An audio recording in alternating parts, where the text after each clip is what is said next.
आध्यात्मिक साथियों को नव संवत्सर नववर्ष की हार्दिक शुभकामनाएं एवं आज से माता आदिशक्ति के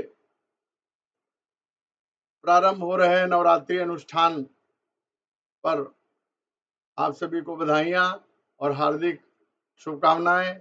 माता रानी से प्रार्थना है कि आप एवं आपका परिवार सुखमय, स्वस्थ, निरोगी काया के साथ यशस्वी एवं शांति, सुख, संतुष्टि से परिपूर्ण रहे। आइए हम आज नवरात्रि पर्व के विषय में अपने आध्यात्मिक विचार आपके समक्ष प्रस्तुत कर रहा हूं। निश्चित रूप से हमारे तमाम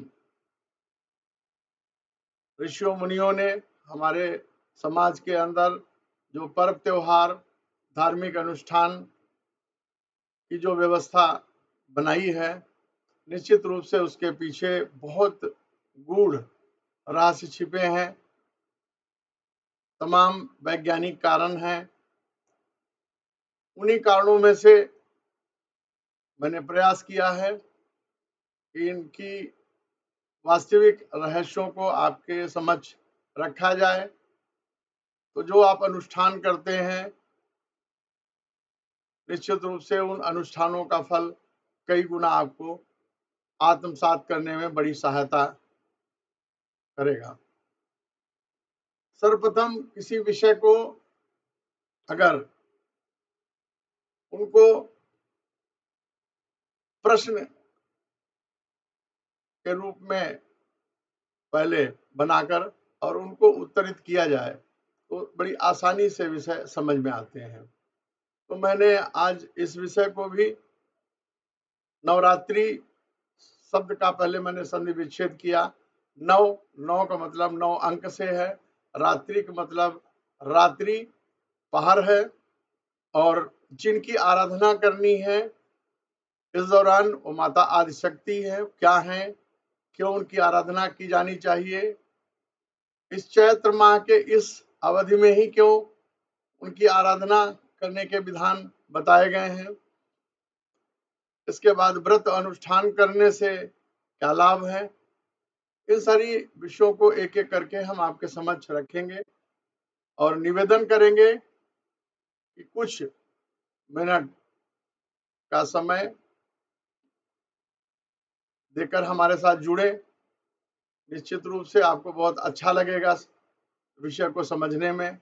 तो सबसे पहले 9 अंक के विषय में प्राय आप सभी ने सुना होगा। 9 अंक बहुत ऊर्जावान अंक है, मंगल देव का अंक है, अमिट अंक है। बट ये अमिट और मंगलकारी अंक क्यों कहा गया है? कि ब्रह्मांड की जो शुरुआत है वो मंगल से प्रारंभ होती है। अगर ज्योतिषीय विधान में देखें तो प्रथम भाव में काल पुरुष की प्रथम राशि मेष राशि आती है, इसका कारक मंगल है, ग्रह स्वामी मंगल है, और जहां से व्यक्ति का लग्न बनता है, जीवन प्रारंभ होता है। और अष्टम हाउस जिसका भी स्वामी मंगल ही है, वृश्चिक राशि आती है, जो मृत्यु स्थान को बताया गया है ज्योतिषीय विधान में। तो जन्म और मृत्यु का अगर कारक है तो इसको सीधे जन्म चक्र से हम समझे, यह जन्म चक्र का वास्तविक स्वरूप है। चाहे नौरंग की बात हो, चाहे नवरत्न की बात हो, चाहे 9 दुर्गा की बात हो, 9 माह का प्रसव जिसके अंदर शिशु जन्म लेता है और अपना स्वरूप तय करता है गर्भ में।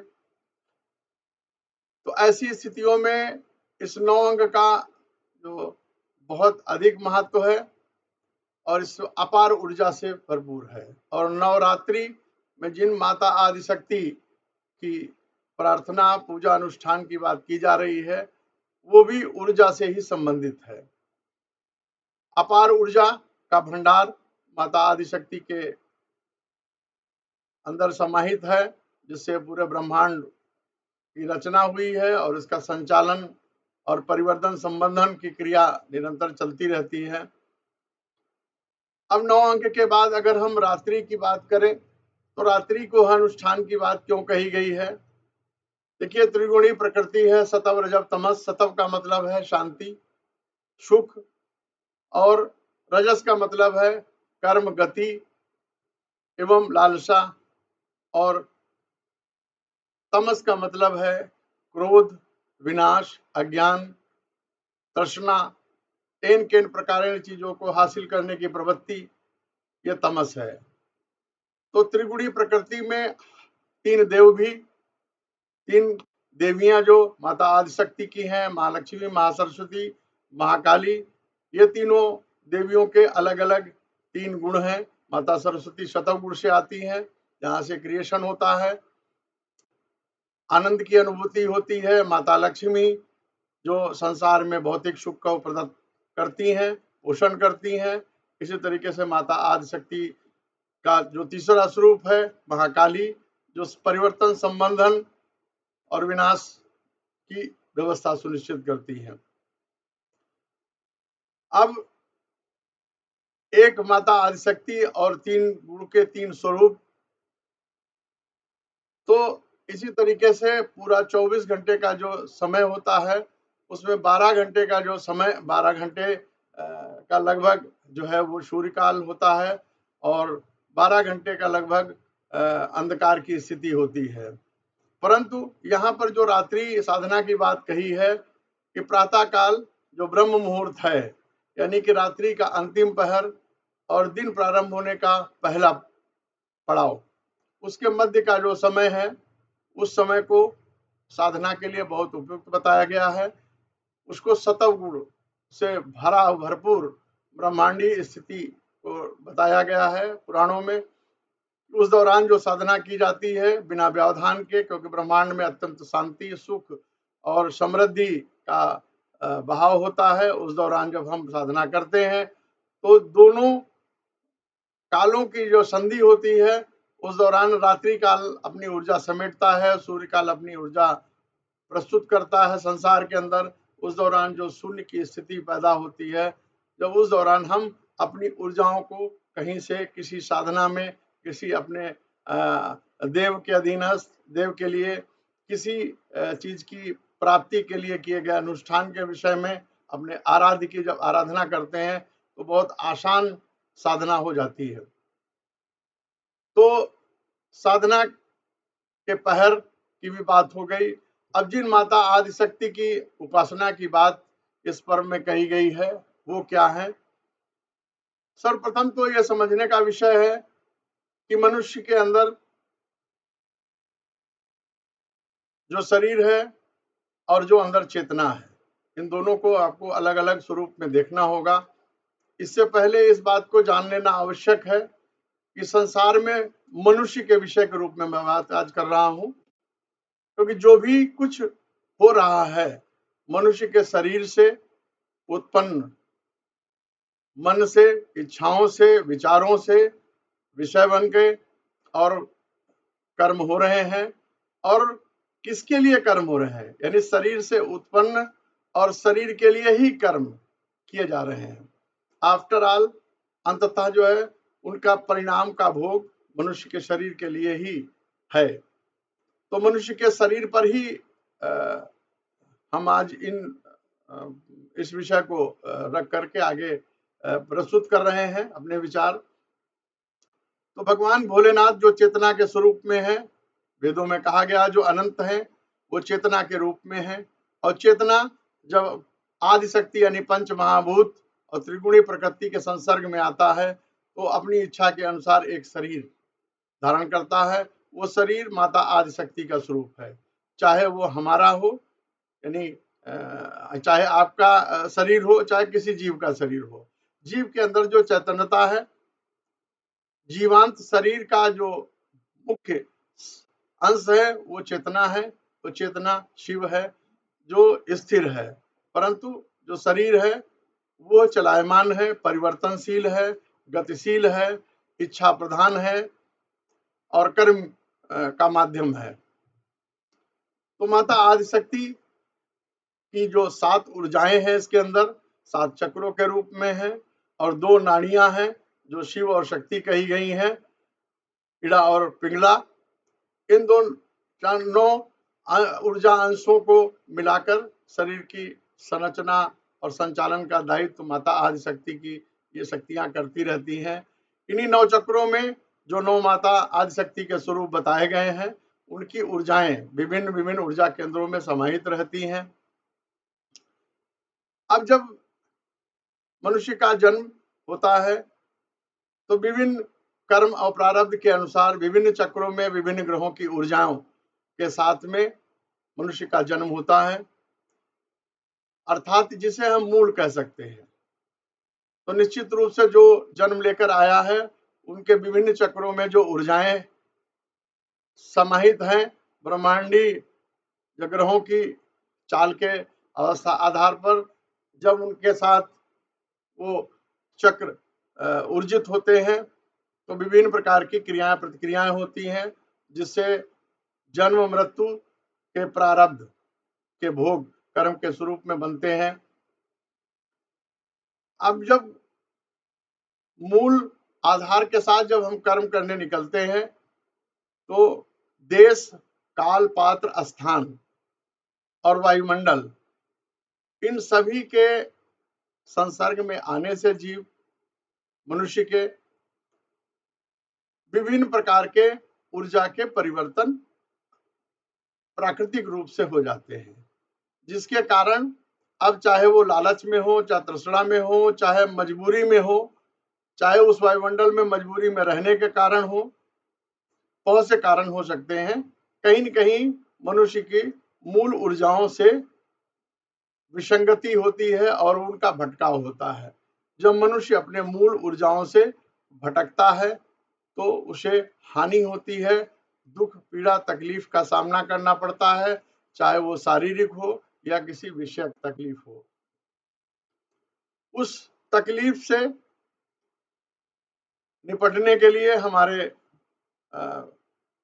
पूर्वजों ने, हमारे सिद्ध पुरुष महात्माओं ने विभिन्न प्रकार की साधना के विकल्प दिए हैं हमें, जिसमें कर्मकांड भी है, योग प्राणायाम ध्यान साधना भी है, व्रत अनुष्ठान भी है।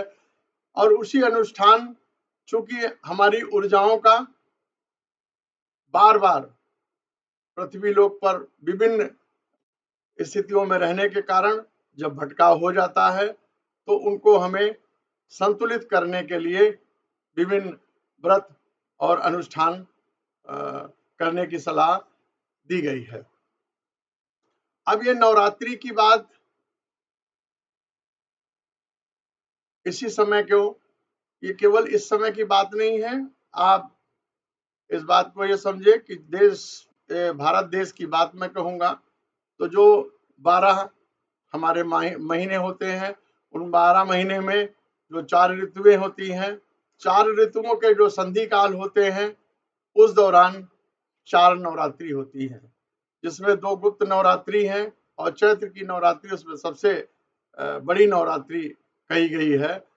बड़ी नवरात्रि का कारण ये है कि इस दौरान नए वर्ष का शुभारंभ होता है और नए वर्ष में खुशियां, त्योहार और नए सिरे से हर व्यक्ति अपने आप को अगले जीवन यात्रा के लिए तैयार करता है खुशियां और उल्लास के साथ। उस दौरान जो माता आदिशक्ति के अनुष्ठान का जो समय नवरात्रि रखा गया है उसको इसीलिए बहुत बड़ी नवरात्रि कहा गया है। अब भटकाव की बात को अगर समझना है तो एक छोटी सी कहानी से मैं आपको समझाना चाहता हूं कि भटकाव मनुष्य का होता भी है और उससे वापस आसानी से क्यों नहीं आ पाता है। अब इसको इस तरीके से समझे कि एक बार भगवान शिव जो चेतना के रूप में थे और उन्होंने इच्छा जाहिर की कि वो ध्यान मग्न होकर के साधना में जाना चाहते थे। तो उन्होंने माता आदिशक्ति पार्वती माता से निवेदन किया कि जब तक वो ध्यान साधना में रहेंगे तब तक वो बाकी के कार्य, बाकी की आवश्यकताओं की प्रतिपूर्ति वो करेंगी। माता पार्वती ने इसको स्वीकार किया, लेकिन उसी दौरान संसार में कह सकते हैं, और शारीरिक रूप से कहें तो शरीर के अंदर जो नकारात्मक प्रवृत्तियां हैं, आसुरी जो इम्यूनिटी को प्रभावित करती हैं, ऐसे दैत्यों का जन्म हुआ। और उस जन्म के दौरान माता पार्वती ने काफी उनको संतुलित करने का प्रयास किया। जब वो देवता और माता आदिशक्ति से वो दैत्य प्रभावित नहीं हुए, तो माता पार्वती ने माता काली का स्वरूप धारण किया, यानी कि माता काली यानी गुण तमस गुण के ऐसे भयंकर ऊर्जा के स्वरूप को उन्होंने धारण किया और उन्होंने दैत्यों का विनाश किया। विनाश तो कर दिया उन्होंने, लेकिन विनाश करने के बाद उस सतोगुणी रजोगुणी माता जब तमोगुणी में पहुंच गई और भयंकर तमोगुणी की स्थिति में, क्रोध में पहुंच गई, तो उनका वापस आना लगभग नामुमकिन सा हो गया था। और उस स्थिति में वो अपना और अपनी बनाई हुई सृष्टि का वो स्वयं विनाश करने लगी। जब स्वयं विनाश करने लगी, यही स्थिति व्यक्ति की होती है। व्यक्ति जब अपनी मूल ऊर्जाओं से भटकाव करके तमस की ओर चला जाता है, फिर वो वापस न आकर के बदला लेने की प्रवृत्ति और उसी क्रोध और उसी कुड़न में अपने आगामी जीवन को जो है अपना आत्मसात कर लेता है और अपने मूल स्वरूप में आकर के जो गृहस्थ जीवन के सुख और आनंद होते हैं, उनके अनुभव को वो दोबारा प्राप्त करने में उसे बड़ी असुविधा होती है।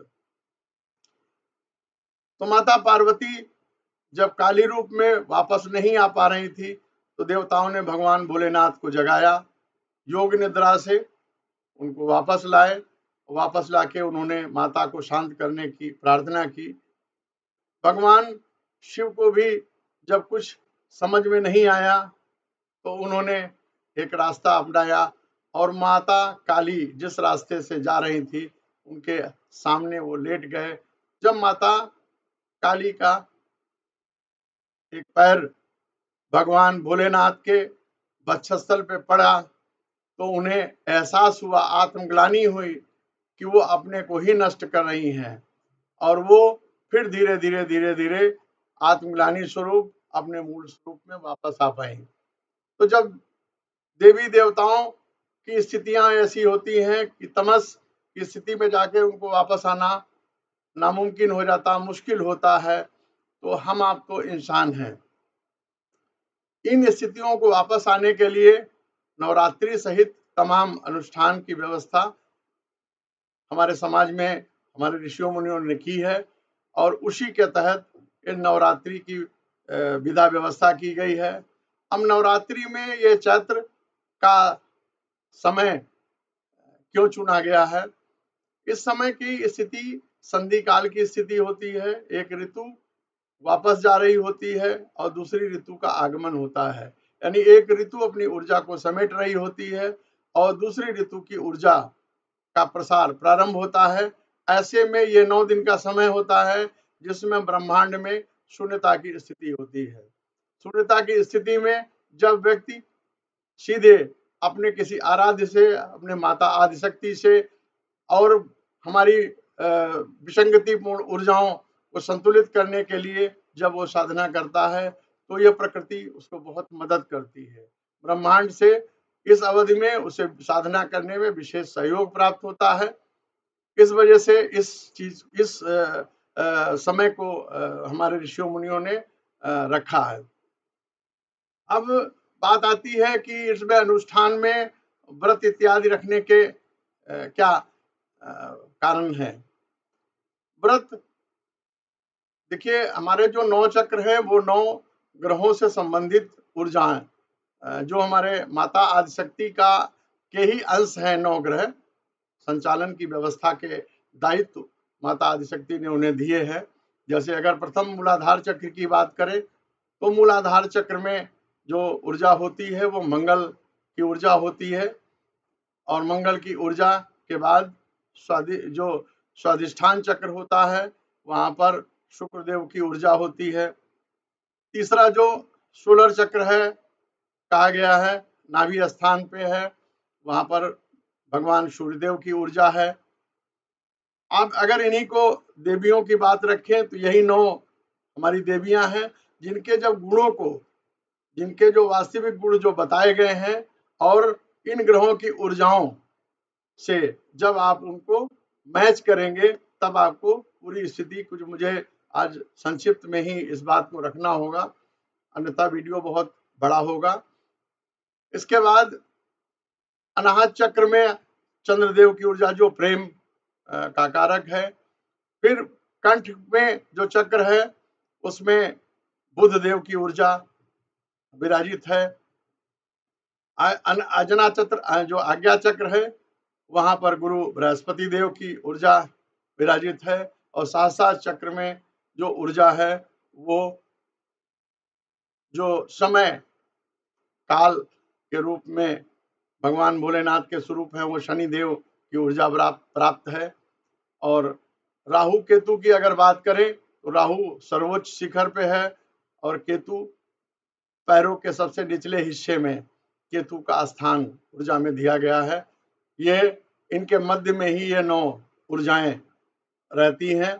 तो इन ऊर्जाओं के संतुलन के लिए ज्योतिषीय सलाह दी जाती है, और ज्योतिषीय सलाह में के अतिरिक्त आयुर्वेद में भी इस बात की सलाह दी जाती यही है कि अपने को अगर शारीरिक रूप से आरोग्य करना है तो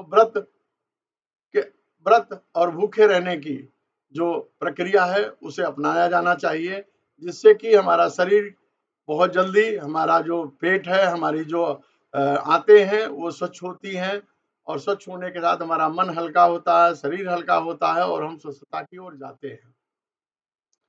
तो और चूंकि इन नवरात्रि में हमें ऊर्जा का संतुलन करना है, यही विधि व्यवस्था है, तो ऊर्जा के संतुलन के लिए अपने शरीर के अंगों का शोधन करना बहुत आवश्यक होता है। इसलिए 9 दिन के व्रत और अनुष्ठान की बात कही गई है।